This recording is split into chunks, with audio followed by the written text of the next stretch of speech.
Good morning friends. Welcome to Krishna tutorials. आज की जो हमारी वीडियो है ना, इसमें हमने एक तरह से फुल फ्लेज क्वेश्चन करना है change in profit sharing ratio का। आई होप आपको ये चीज़ समझ आएगी और इसमें हम पूरे सारे के सारे टॉपिक्स को कवर करेंगे। अब सबसे पहले अपना क्वेश्चन देखते हैं। क्वेश्चन में देखो, कह रहे हैं A B C are partner sharing profits in the ratio 2:2:1। मतलब ये इनकी ओल्ड रेशो है। उसके बाद उनकी बैलेंस शीट दी हुई है। बैलेंस शीट में लाइबिलिटी साइड पे हम देख सकते हैं तीनों पार्टनर्स की कैपिटल्स हैं। उसके बाद क्रेडिटर्स हैं, जनरल रिजर्व है, लोन है बैंक का, एम्प्लॉयज़ प्रोविडेंट फंड है, workman compensation reserve, investment fluctuation fund. बड़ी सारी चीज़ें हैं यहाँ पे। कुछ ऐसी चीज़ें हैं जो हमने पार्टनर्स में डालनी है, कुछ ऐसी पड़ी रहेंगी। अब एसेट साइड भी देखते हैं। एसेट साइड पे है हमारे पास सबसे पहले गुडविल। अब एसेट में अगर कोई गुडविल होती है ना, तो ये ओल्ड गुडविल है, यानी कि ये हमारी कौन सी गुडविल है, ये सेल्फ जनरेटेड गुडविल है। उसके बाद इन्वेस्टमेंट है। इन्वेस्टमेंट के बाद building, furniture, advertisement suspense account. Advertisement suspense account क्या होता है? ये होता है हमारा फिक्टिशियस एसेट। उसके बाद कैश एंड डेटर्स। ये था हमारा पूरा का पूरा बैलेंस शीट, जिसमें लायबिलिटी साइड और एसेट साइड की डिस्क्रिप्शन है। उसके बाद साथ ही देखो, हमें नीचे एडजस्टमेंट्स से पहले भी एक लाइन दी हुई है। वहाँ पे क्या कह रहे हैं? On 1 April 2019 they decided to share the future profits in the ratio 5:3:2. For this purpose, goodwill was calculated at rupees 50,000 and following adjustments were made. इसका मतलब क्या है? उनकी ओल्ड रेशो तो हमें पहले से दी हुई थी, अब न्यू रेशो भी दे दी है। उसके साथ उन्होंने बताया कि न्यू गुडविल है 50,000। यहाँ पे जो गुडविल स्पेशली कैलकुलेट की है ना, ये इनकी न्यू गुडविल है। और ये न्यू गुडविल को हम कैसे बांटते हैं? सैक्रिफाइसिंग और गेनिंग रेशो में। उसके बाद अगर हम नीचे देखें, हमें 5 एडजस्टमेंट्स हैं। पहली में कह रहे हैं depreciate building and furniture at the rate 10%। मतलब जो हमारे दोनों एसेट्स हैं उन पे डेप्रीसिएशन लगेगी और उसकी वजह से ये जाएगा रीवैल्यूएशन अकाउंट में। Second is creditors were to be paid 20% less. मतलब लायबिलिटी कम हो रही है क्योंकि उनको कम पैसे देने हैं, तो 20% से लायबिलिटी कम हो रही है, ये भी रीवैल्यूएशन में जाएगा। नेक्स्ट है इन्वेस्टमेंट वर इंक्रीज टू 120%। अब देखो, ये जो पॉइंट है ना, बड़ा इंपॉर्टेंट है। यहाँ पे ऊपर हमें IFF भी दिया हुआ है, इन्वेस्टमेंट भी दी हुई है। इन्वेस्टमेंट की देखो बुक वैल्यू है 1,50,000, पर यहाँ पर इन्वेस्टमेंट की वैल्यू कह रहे हैं टू बी इंक्रीज टू 120%। मतलब अगर इन्वेस्टमेंट की वैल्यू इंक्रीज हो रही है तो क्या हमें IFF की ज़रूरत पड़ेगी? नहीं। अगर हमारी इन्वेस्टमेंट की वैल्यू इंक्रीज़ हो रही है तो IFF सारा का सारा पार्टनर्स में बांट देंगे, क्योंकि IFF तभी यूज़ होता है अगर इन्वेस्टमेंट की मार्केट वैल्यू कम हो, तब ये वाला IFF हम पार्टनर्स में डिस्ट्रीब्यूट कर देंगे। नेक्स्ट डी पार्ट में कह रहे हैं an unrecorded typewriter market value 10,000। मतलब ये टाइप राइटर हमारे पास है पर रिकॉर्ड नहीं किया हुआ था, तो एक तरह से ये एसेट की वैल्यू बढ़ रही है, क्योंकि पहले नहीं था तो ज़ीरो था, अब 10,000 से बढ़ गई, तो ये भी रीवैल्यूएशन में जाएगा। नेक्स्ट लास्ट में कह रहे हैं claim on account of WCR is 50,000। ऊपर देखो एक्चुअल में WCR है कितना? रिजर्व में हमारे पास 30,000 है, पर इसकी क्लेम मतलब लायबिलिटी है 50,000। तो ये हमारा कौन सा केस है? ये थर्ड केस है। बाकी इसकी डिस्कशन हम क्वेश्चन में ही करेंगे। एंड पे कह रहे हैं prepare revaluation account, partners capital account and balance sheet of the new firm. चलिए अब हम ये इसका सोल्यूशन करते हैं। बेस्ट तरीका पता क्या होगा? आप ना ये क्वेश्चन का स्क्रीनशॉट लेके किसी और फ़ोन में साथ साथ देख लो और साथ साथ इसका सोल्यूशन देखते रहना। जैसे हमने क्वेश्चन में देखा, हमने 3 चीज़ें बनानी है: revaluation account, partners capital and balance sheet. And वैसे भी ऐसे क्वेश्चन को करने का सबसे बेस्ट तरीका होता है कि सबसे पहले हम रीवैल्यूएशन अकाउंट बनाएं, क्योंकि रीवैल्यूएशन अकाउंट में सारा का सारा काम सिर्फ ओल्ड रेशो में होना है एंड सेकेंडली सिर्फ एडजस्टमेंट से रिलेटेड होना है। तो हमारे पास रीवैल्यूएशन अकाउंट का फॉर्मेट देख लें। फॉर्मेट बहुत सिंपल होता है। ऊपर हम लिखेंगे revaluation account,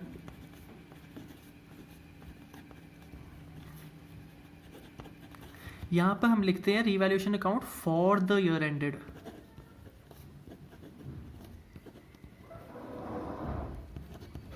for the year ended जैसे अभी हमारे पास है 31 मार्च 2019। एक्चुअली 31 मार्च 2020 आ जाएगा क्योंकि 1 अप्रैल 2019 को यह स्टार्ट हो रहा है। अब यहाँ पे हमारे पास एक डेबिट साइड है एंड एक क्रेडिट साइड है एंड दोनों पे हमारे क्या आएगा, particulars, amount, particulars and amount. आप सबको रीवैल्यूएशन अकाउंट याद है? क्रेडिट साइड पे रीवैल्यूएशन के क्रेडिट साइड पे सारे फायदे जाते हैं एंड डेबिट साइड पे सारे नुकसान। क्यों? क्योंकि ये एक तरह से नॉमिनल अकाउंट है, इसलिए क्रेडिट साइड पे हमारे क्या जाता है, increase in assets and decrease in liability. Debit side पे जाता है increase in liabilities and decrease in assets. अब हम आपने जो क्वेश्चन पढ़ा उसकी एडजस्टमेंट्स पढ़नी स्टार्ट कीजिए। फर्स्ट एडजस्टमेंट जो है हमारे पास ए, वहाँ पर कह रहे हैं depreciate building and furniture at the rate 10%। अब अगर बिल्डिंग और फर्नीचर दोनों पे डेप्रीसिएशन लग रही है, डेप्रीसिएशन मतलब उनकी वैल्यू कम हो रही है, अगर उनकी वैल्यू कम हो रही है तो एसेट की वैल्यू कम होने पे कहाँ जाती है, डेबिट साइड पे। तो डेबिट पे हम लिखेंगे 2 बिल्डिंग एंड 2 फर्नीचर और इसकी जर्नल एंट्री भी क्या होती है, रीवैल्यूएशन अकाउंट डेबिटेड 2 फर्नीचर या 2 बिल्डिंग। तो यहाँ पे हम ऐसे लिखेंगे 2 बिल्डिंग, 2 बिल्डिंग में जाएगा बिल्डिंग का 10% एंड 2 फर्नीचर में, क्योंकि दोनों फर्नीचर और बिल्डिंग दोनों की वैल्यू 10% डेप्रीशिएट हो रही है। बिल्डिंग की वैल्यू अगर हम बैलेंस शीट में देखें हमें दी हुई थी 2 लाख, 2 लाख का 10% कितना होता है, 20,000 एंड फर्नीचर है हमारे पास 50,000, 50,000 का 10% 5,000। यहाँ पर हमारे पास पहली एडजस्टमेंट डन। सेकेंड एडजस्टमेंट देखिए, सेकेंड एडजस्टमेंट में हमारे पास कह रहे हैं बी, मतलब बी एडजस्टमेंट में है creditors were to be paid 20% less. अब क्रेडिटर्स कौन है, हमारी लायबिलिटी, उनको अगर 20% लेस पे करना है, मतलब 20% से लायबिलिटी कम हो रही है। हमारे क्रेडिटर्स क्वेश्चन में दिए हुए हैं 1 लाख, 1 लाख का 20% होता है 20,000। ये क्रेडिटर्स मतलब लायबिलिटी कम हो रही है, तो इसकी जर्नल एंट्री क्या होती है, जर्नल एंट्री होती है क्रेडिटर्स अकाउंट डेबिटेड 2 रीवैल्यूएशन। और वैसे भी ये फ़ायदा है क्योंकि लायबिलिटी कम हो रही है, तो हम इधर लिखेंगे बाय क्रेडिटर्स, बाय क्रेडिटर्स में 20,000। ये चीज़ हमेशा याद रखना, रीवैल्यूएशन अकाउंट में जितनी अमाउंट बदलती है, जितना चेंज आता है सिर्फ उतना ही जाता है। अब हमारा ए और बी पॉइंट हो गया। सी में देखो क्या कह रहे हैं, सी में कह रहे हैं investment were to be increase to 120%, मतलब investment were to be increase to 120%, to मतलब इतने तक। अब नॉर्मल किसी भी चीज़ की परसेंटेज कितनी होती है, 100%। अगर वो 100% थी और अब 120 तक चली गई है तो चेंज कितना आया है, 20%। और ये 20% बढ़ा है कि कम हुआ है, बढ़ रहा है। इन्वेस्टमेंट की वैल्यू 20% इंक्रीज कर रही है। इन्वेस्टमेंट हमें दी कितनी हुई है, 1,50,000 एंड 1,50,000 का 20% होता है 30,000। आई होप कैलकुलेशन आप अपने आप कर लोगे। यहाँ पे भी एसेट बढ़ रहा है, एसेट का नाम है इन्वेस्टमेंट। इन्वेस्टमेंट हमारी बढ़ रही है और बढ़ रही है 30,000 से। अब अगर आप लोग सोच रहे हो कि हमें क्वेश्चन में IFF दिया हुआ है, IFF क्या होता है, investment fluctuation fund. Investment fluctuation fund कब यूज़ करते हैं हम ये चीज़ तब यूज़ करते हैं जब इन्वेस्टमेंट की वैल्यू कम हो रही हो। पर इस क्वेश्चन में इन्वेस्टमेंट की वैल्यू कम नहीं हो रही है, बढ़ रही है, बढ़ रही है। इसलिए हमें इन्वेस्टमेंट फ्लक्चुएशन फंड को यहाँ पर यूज़ करने की ज़रूरत नहीं है।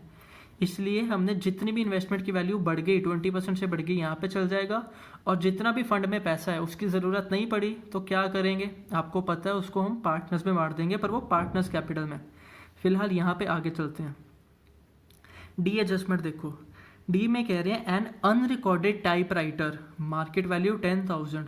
ऊपर भी देखो एसेट में हमें कहीं भी टाइप राइटर नहीं नज़र आ रहा। वो कह रहे हैं टाइप राइटर है हमारे पास, रिकॉर्ड नहीं किया था, पर मार्केट वैल्यू है उसकी, मतलब उसके वैल्यू है ना, तो एक तरह से हमारा एसेट बढ़ रहा है क्योंकि वैल्यू पहले थी नहीं।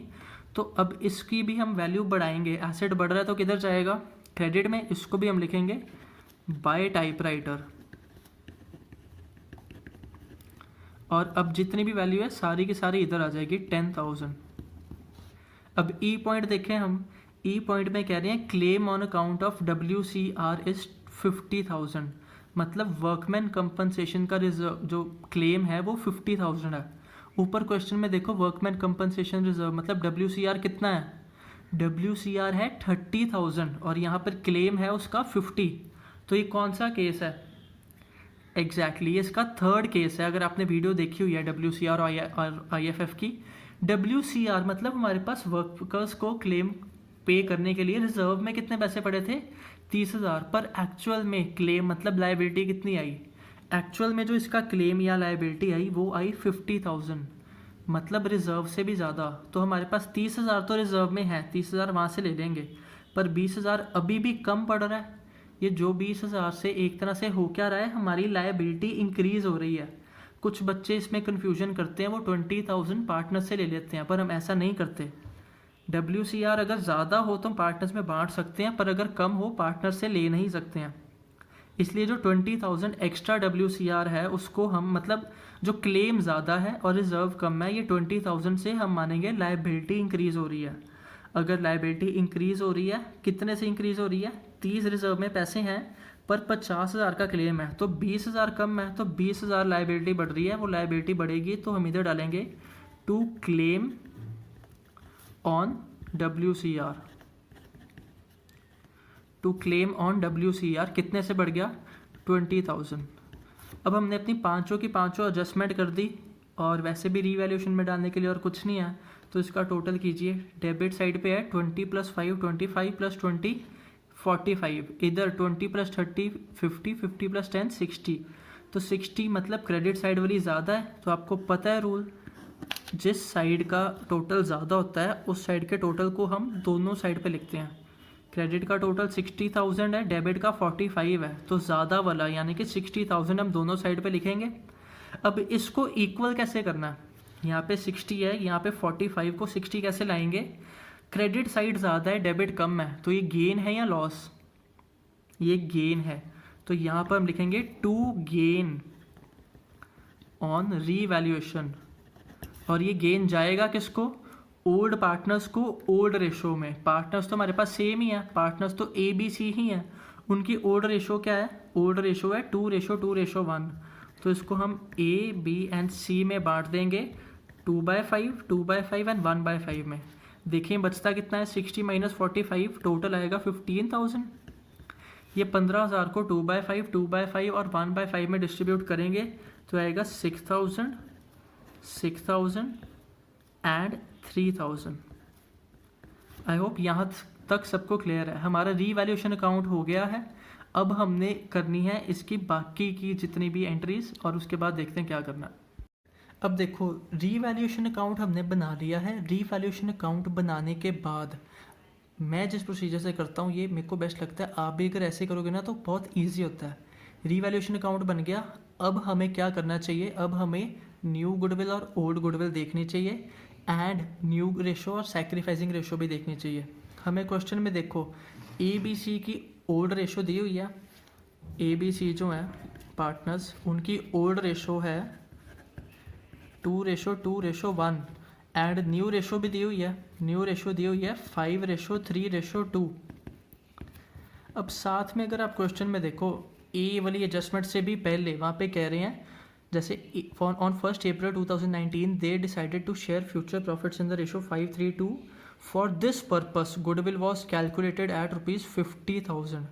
अब ये कौन सी गुडविल है जो एडजस्टमेंट में है, न्यू के ओल्ड, एग्जैक्टली जो एडजस्टमेंट में होती है नीचे वो न्यू गुडविल होती है, जो ऊपर एसेट में होती है जैसे ऊपर 1 लाख है वो ओल्ड गुडविल है।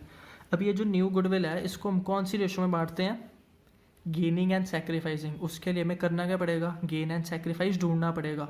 अब सैक्रिफाइसिंग रेशो का फॉर्मूला होता है हमारे पास, sacrificing ratio is equal to old minus new. अब ये जो ओल्ड माइनस न्यू है करेंगे हम तीनों का A, B एंड C। अब कैसे करना है, A का ओल्ड कितना है 2/5, B का भी 2/5, C का 1/5 एंड जैसे ये A B C की रेशो है ओल्ड 2/5 2/5 1/5, इनकी new ratio 5:3:2। Old minus new करनी है, इसमें से माइनस करेंगे 5/10, 3/10 एंड 2/10। अब माइनस कैसे करेंगे, 5 और 10 का एलसीएम लेना पड़ेगा। जब एलसीएम लेंगे तो ये एलसीएम आएगा हमारा 10। 5 और 10 का एलसीएम तीनों केसेस में 10 ही आने वाला है। अब इसको 2 से मल्टीप्लाई करना पड़ेगा, तो ये आएगा हमारा 4 - 5। इधर भी 2 से मल्टीप्लाई करेंगे, 4 - 3 एंड ये आएगा 2 - 2। तो हमारी एक्चुअल में जो आंसर आएगा वो आएगा 4 - 5 मतलब -1/10। इसका 1/10 एंड इसका 0। अब आपको पता है नेगेटिव में जिसका आता है वो क्या करता है, नेगेटिव में आता है हमारा गेन, पॉजिटिव में सैक्रिफाइस एंड ये नो गेन नो सैक्रिफाइस। अब हमारे पास न्यू रेशो दी हुई थी, ओल्ड रेशो दी हुई थी, गेनिंग एंड सैक्रिफाइसिंग रेशो आ गई। क्या आया, ए का आया है gain, as gain is 1/10 and B's sacrifice is also 1/10।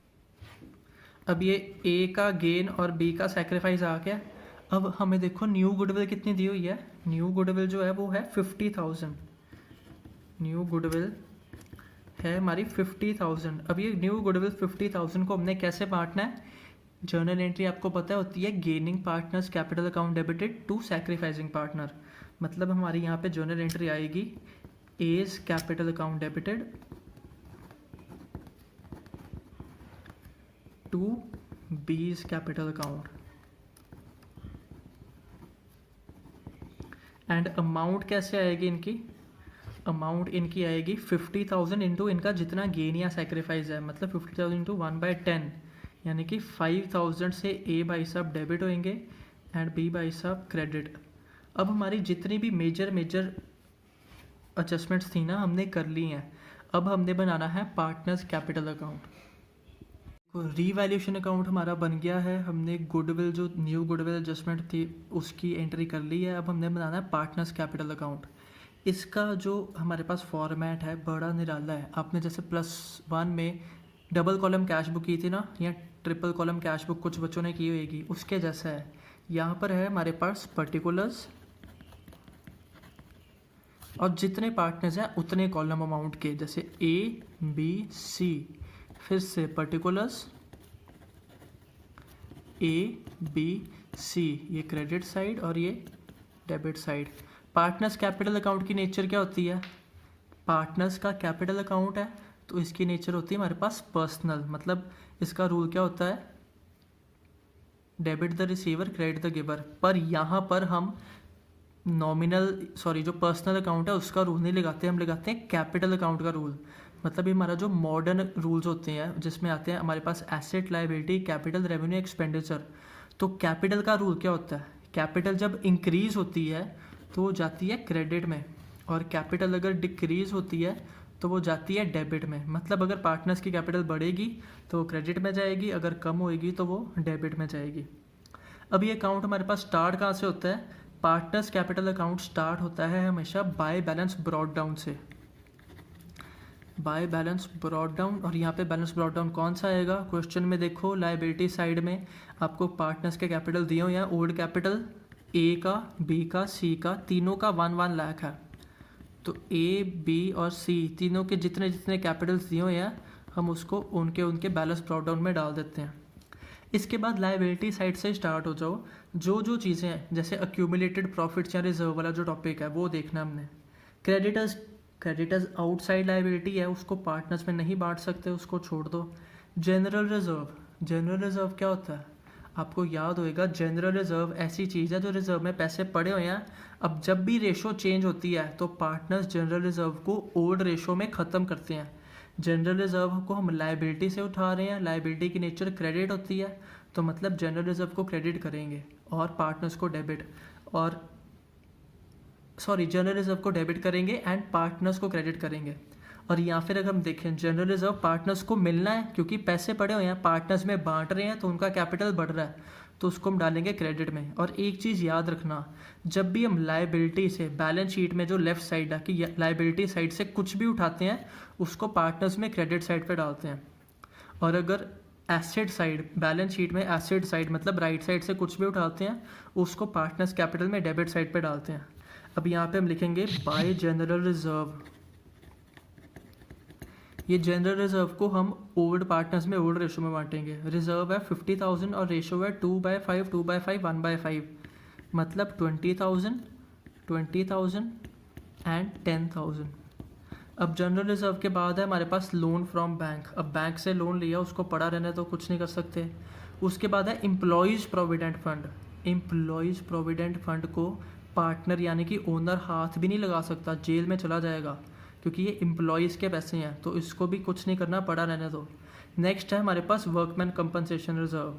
अब देखो ये वर्कमैन कंपनसेशन रिजर्व है हमारे पास 30,000, पर नीचे जो क्लेम था वो था उसका 50,000, मतलब ये थर्ड केस था। तो रिजर्व में कम पैसे थे, क्लेम में ज़्यादा थे, इसलिए पार्टनर्स को बांटने के लिए रिजर्व बचा ही नहीं था। उसके बाद है IFF, मतलब WCR नहीं आएगा यहाँ पे। IFF में है 20,000। ये किस लिए काम आता है? अगर इन्वेस्टमेंट की वैल्यू कम हो जाए उसको ठीक करने के लिए। पर क्वेश्चन में आपने देखा होगा इन्वेस्टमेंट की वैल्यू बढ़ रही थी, मतलब जितना भी IFF है वो सारा का सारा हम पार्टनर्स में बांट देंगे। तो यहाँ पे हम लिखेंगे by IFF, that is investment fluctuation fund. Total 20,000 है, उसको भी 2/5, 2/5, 1/5 करेंगे तो आएगा 8,000, 8,000 एंड 4,000। ये भी बांट दिया। लाइबिलिटी साइड ख़त्म। अब एसेट साइड पे आ जाओ। एसेट साइड पे गुडविल दी हुई है। गुडविल का क्या करना होता है? जो एसेट साइड पे है, ये ओल्ड गुडविल है, इसको ओल्ड पार्टनर्स में राइट ऑफ करना है, इसको राइट ऑफ पार्टनर्स कैपिटल में डेबिट साइड पे करना है। तो यहाँ पे हम सिंपली लिखेंगे 2 गुडविल। ये 2 गुडविल 1 लाख दी हुई है, 1 लाख को 2/5, 2/5, 1/5 में डालो तो आएगा 40,000, 40,000 and 20,000। Goodwill correct and gone. उसके बाद इन्वेस्टमेंट। इन्वेस्टमेंट तो सिंपल एसेट है, एसेट डायरेक्टली यहाँ पे नहीं जाते। गुडविल यहाँ पे क्यों? क्या वो इनटेंजिबल एसेट है और वो सेल्फ जनरेटेड गुडविल थी, तो उसको राइट ऑफ करना ज़रूरी था। फिर बिल्डिंग, बिल्डिंग नहीं जा सकती, फर्नीचर नहीं अब हमने गुडविल भी बांट दी। उसके बाद देखो एसेट्स में है इन्वेस्टमेंट। इन्वेस्टमेंट तो एसेट है, उसका कुछ नहीं करना है, ऐसे ही। बिल्डिंग, फर्नीचर का भी कुछ नहीं कर सकते।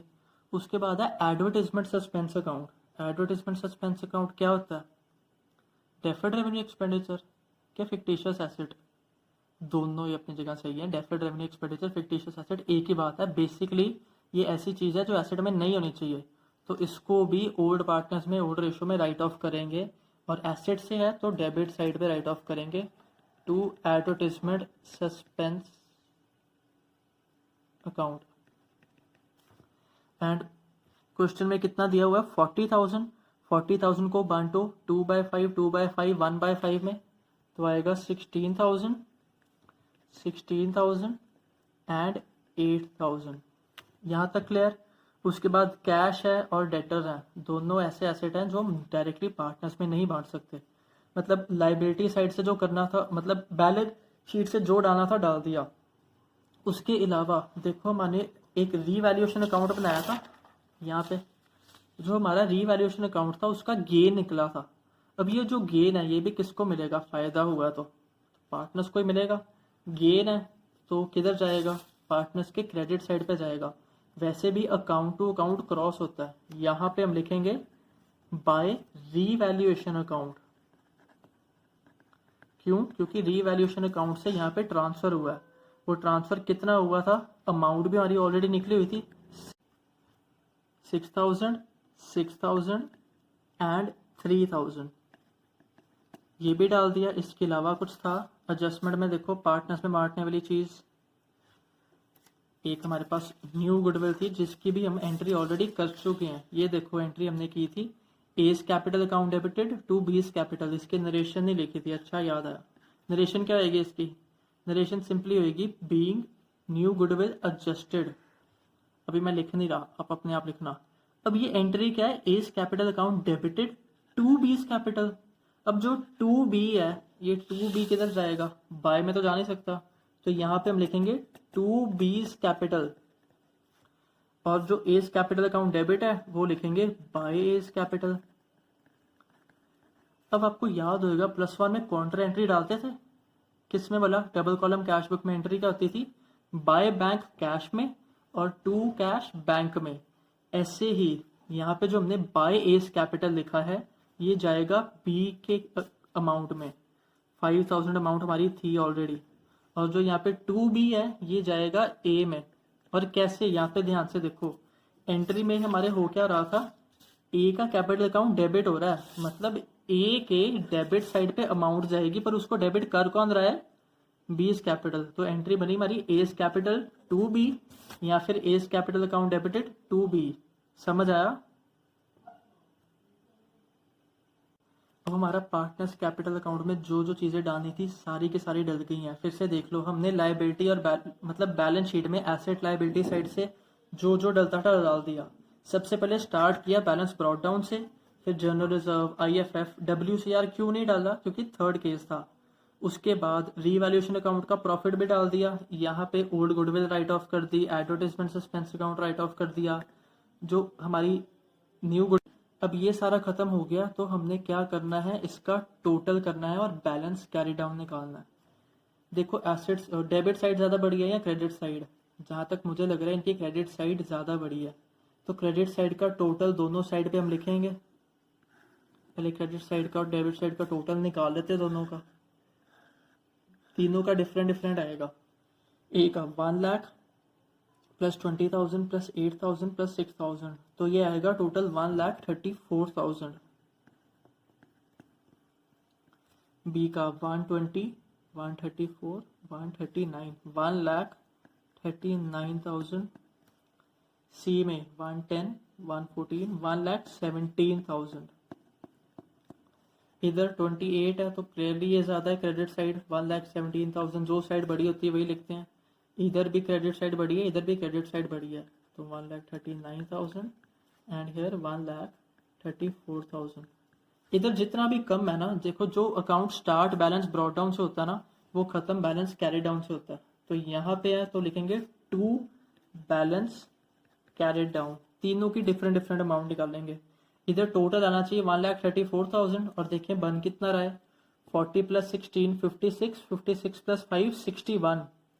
तो 1,34,000 माइनस 61,000 होता है हमारे पास 73,000। उसके बाद इधर है 1,39,000 और ये है टोटल 56,000। तो जब हम 1,39,000 में से 56,000 माइनस करेंगे तो वो कितना आएगा, वो आएगा 83,000। 17,000 में से 28,000 माइनस करेंगे, ये माइनस करके आएगा हमारा 89,000। तो ये आ गया हमारा बैलेंस कैरिड डाउन। अब यहाँ पर इसके बाद जो हमने काम करना है, हमारा फेवरेट और सबसे इजी काम होने वाला है, आगे बैलेंस शीट बनानी है हमने। अब जो बैलेंस शीट बनानी है ना, सबसे इजी काम है, यकीन मानो। बैलेंस शीट बनाने के लिए एक बार क्वेश्चन में ना जाके पुरानी बैलेंस शीट देखो। हमने सिर्फ और सिर्फ पुरानी बैलेंस शीट में चीज़ें एडिट करनी है, कुछ न्यू नहीं करना। हमने बनानी है बैलेंस शीट। बैलेंस शीट लिखते कैसे हैं, balance sheet as at. Account में हमेशा फॉर द ईयर एंडेड लिखते हैं क्योंकि वो पूरे साल के एंड पे होता है, और पर ये एज एट होती है, उस दिन के एसेट और लायबिलिटी दिखाती है। एज एट 31 मार्च 2020। इसका फॉर्मेट हमारे पास क्या होता है, इसका फॉर्मेट आपको याद करने की भी जरूरत नहीं है। क्यों, क्वेश्चन में बैलेंस शीट दी हुई है, उन्होंने अपने आप फॉर्मेट बताया हुआ है। अब बैलेंस शीट का फॉर्मेट तो बदलने से रहा, तो फॉर्मेट हमारे पास है एसेट्स और लायबिलिटीज। एसेट किस साइड पे आती हैं, क्रेडिट साइड नहीं बोलना, बैलेंस शीट की कोई डेबिट या क्रेडिट साइड नहीं होती है, बैलेंस शीट अकाउंट नहीं है। लेफ्ट साइड पे हम कह सकते हैं लायबिलिटीज अमाउंट एंड इधर एसेट्स एंड अमाउंट। अब पुरानी बैलेंस शीट से स्टार्ट हो जाओ। पुरानी बैलेंस शीट में सबसे पहले क्या था हमारे पास, कैपिटल्स जो थे वो थे ओपनिंग कैपिटल, जो हमने यहाँ पर डाले थे। यहाँ पे जो डाले थे ओपनिंग कैपिटल थे बाय बैलेंस ब्रॉट डाउन। उसके बाद पर यहाँ पे जो हमारा बैलेंस कैरी डाउन आया है, तो ये जो स्टार्टिंग में था हमारा ओपनिंग कैपिटल था, जो हमने 2 बैलेंस कैरी डाउन निकाला है, यही हमारा क्लोजिंग कैपिटल है जो हम अब बैलेंस शीट में लिखेंगे। मतलब सॉरी, कैपिटल्स में वहाँ पे स्टार्टिंग वाला कैपिटल था, हम एंडिंग वाला लिखेंगे। ये कितना कितना आया हमारा, ABC का 73,000, 83,000, एंड 89,000 और इसका टोटल यहाँ पे जाएगा, वो लिख लेते हैं, पहले आगे देखते हैं। उसके बाद देखो हमें पुरानी बैलेंस शीट में है क्रेडिटर्स। क्रेडिटर्स ऊपर दिए हुए हैं 1 लाख। अब बताओ क्रेडिटर्स में कोई चेंज आया था क्वेश्चन में? हाँ, क्रेडिटर्स हमने 20% कम किए थे, 20% कम किए थे, तो 1 लाख का 20% चला गया, बचे कितने? क्रेडिटर्स बचे हमारे पास 80,000। तो जितना चेंज होने के बाद बच गया ना वो यहाँ पे आना है, क्योंकि चेंज हमने रीवैल्यूएशन में डाल दिया था। 1 लाख में से 20 चले गया, बच गया 80,000। उसके बाद है जनरल रिजर्व। जनरल रिजर्व सारा का सारा हमने पार्टनर्स को बांट दिया था, तो अब नहीं बचा, नहीं आएगा। उसके बाद था हमारे पास loan from bank. Loan from bank 1,25,000 था और उसकी कोई एडजस्टमेंट नहीं है, तो पूरा का पूरा आ जाएगा। लोन फ्रॉम बैंक हमारा पूरा का पूरा 1,25,000 विदाउट एनी चेंज, क्योंकि उसकी कोई एडजस्टमेंट नहीं थी, पूरा आ जाएगा। उसके बाद था हमारे पास employees provident fund. Employees provident fund को तो वैसे ही हम हाथ नहीं लगा सकते, तो वो भी हमारे यहाँ पूरा का पूरा पड़ा रह जाएगा। एम्प्लॉयज प्रोविडेंट फंड, पीएफ लिख रहा हूँ, समझ जाना, 75,000। उसके बाद था हमारे पास WCR। WCR 30,000 था, पर उसका क्लेम था 50। अब क्लेम जो है ना, ये हमारी लायबिलिटी है, और ये बात, ये चाहे रट्टा मार लो लाइन, ऐसे रट्टा ना मारना, कंसेप्ट समझो कि क्लेम जितना भी है ना WCR का, वो लायबिलिटी में जाता है, क्योंकि वो क्लेम हमारी लायबिलिटी है एक्चुअल में। तो यहाँ पे रिजर्व के सारे पैसे खत्म हो गए 30,000, उसके अलावा 20 ऐड होके पूरा का पूरा, यहाँ पे हमने WCR नहीं लिखना, लिखना है क्लेम ऑफ WCR। जितना भी क्लेम हो, कम हो ज्यादा हो, पूरा का पूरा क्लेम यहाँ पे जाएगा 50,000। उसके बाद है IFF। IFF बांट दिया था हमने पार्टनर्स में, वो नहीं जाएगा। लाइबिलिटी साइड खत्म। अब एसेट साइड देखो, एसेट साइड फिर से देखो पुरानी बैलेंस शीट की, वहां पे हमें गुडविल दी हुई थी, गुडविल हमने बांट दी पार्टनर्स कैपिटल में, गुडविल गई। फिर इन्वेस्टमेंट थी 1,50,000। इन्वेस्टमेंट में कोई चेंज आया? बिल्कुल आया। उन्होंने कहा था investment to be increase to 120%, मतलब 20% से बढ़ गई थी, तो हमने 30,000 से बढ़ाई थी, आपको याद होएगा, हमने रीवैल्यूएशन में डाला था। तो हम यहाँ पे लिखेंगे, सॉरी बाय या टू नहीं आता, यहाँ पे लिखेंगे इन्वेस्टमेंट। इन्वेस्टमेंट कितनी आ जाएगी? 150 पहले से थी, 30 बढ़ गई, तो 1,80,000। उसके बाद नेक्स्ट है हमारे पास बिल्डिंग। बिल्डिंग डेप्रीशिएट हो रही थी, बिल्डिंग पहले से थी 2 लाख की, 10% डेप्रीसिएशन लगी, मतलब 20,000। आपको याद होएगा हमने रीवैल्यूएशन अकाउंट में 20,000 कम किया था, तो 2 लाख में से 20,000 गए, तो ये भी बच गया हमारा 80,000। उसके बाद था हमारे पास, सॉरी 1,80,000। उसके पास था हमारे पास फर्नीचर। फर्नीचर भी 10% डेप्रीशिएट हुआ था, और फर्नीचर पहले कितना था? 50,000। 50,000 में से 5,000 गया, तो बच गया 45,000। उसके बाद है एडवर्टाइजमेंट सस्पेंस अकाउंट। ये सारी की सारी चीजें मैं पुरानी बैलेंस शीट से कंपेयर कर रहा हूँ, खुद नहीं ला रहा, ठीक है, बस उसमें एडिटिंग चल रही है। एडवर्टाइजमेंट सस्पेंस अकाउंट सारा बांट दिया था हमने पार्टनर्स में, जब सारा बांट दिया था तो वो गया। उसके बाद है हमारे पास कैश। कैश में कोई चेंज नहीं आया, कैश पूरा का पूरा 60,000 आ जाएगा। डेटर्स में भी कोई चेंज नहीं आया, डेटर्स भी पूरे के पूरे आ जाएंगे 1 लाख के। खत्म, और तो कुछ नहीं आना है। रीवैल्यूएशन अकाउंट ध्यान से देखो या फिर एडजस्टमेंट्स पढ़ो, उन्होंने एंड पे कहा था एन अनरिकॉर्डेड टाइपराइटर। टाइपराइटर हमारे पास पहले नहीं ना था एसेट में, पर अब रिकॉर्ड करना है, तो वो टाइपराइटर को हम यहाँ पे डालेंगे अब, क्योंकि वो भी हमारा एक्चुअल में एसेट है। टाइपराइटर आ गया हमारा 10,000। अब हमारा काम है दोनों के टोटल करना। पहले ये कैपिटल्स के टोटल कर लेते हैं। ये जो हमने कैपिटल्स का टोटल करना है, इन तीनों को प्लस करके आया हमारा 2,45,000। तीनों का कैपिटल 2,45,000 आ गया। अब आपका आंसर तभी सही आएगा अगर हमारा एसेट्स और लायबिलिटी साइड का टोटल सेम है, एंड अगर हमने सब कुछ सही किया है तो ये टोटल अपने आप सही आ जाएगा। 2,45,000 प्लस 80,000 प्लस 1,25,000 प्लस 75,000 प्लस 50,000, इन सबको प्लस करोगे तो आएगा 5,75,000। मैं नहीं कह रहा, मेरे पे भरोसा करो, खुद प्लस करके देख लो। उसके बाद एसेट साइड का भी टोटल करो, 1,80,000 plus 1,80,000 plus 45 plus 60,000 plus 1 lakh plus 10,000। अगर मेरी हैंड राइटिंग समझ नहीं आ रही होगी तो जो मैंने बोला उसको प्लस कर लेना। 5,75,000 ही आएगा ये भी। दैट मीन्स हमारा सम पूरा का पूरा कंप्लीट हो गया है एंड ये 100% सही है, इसको कोई गलत नहीं कर सकता। एंड आई होप आप भी यही तरीका आजमाओगे। सबसे पहले रीवैल्यूएशन अकाउंट करना, रीवैल्यूएशन अकाउंट करने के बाद old ratio, new ratio, sacrificing ratio निकाल लो और ये न्यू गुडविल थी उसकी वो करो एडजस्टमेंट। उसके बाद बनाओ partners capital account. Partners capital account भी जब बन जाए तो बैलेंस शीट में बस एडिटिंग करो, आपका पूरा सम कंप्लीट। Thank you.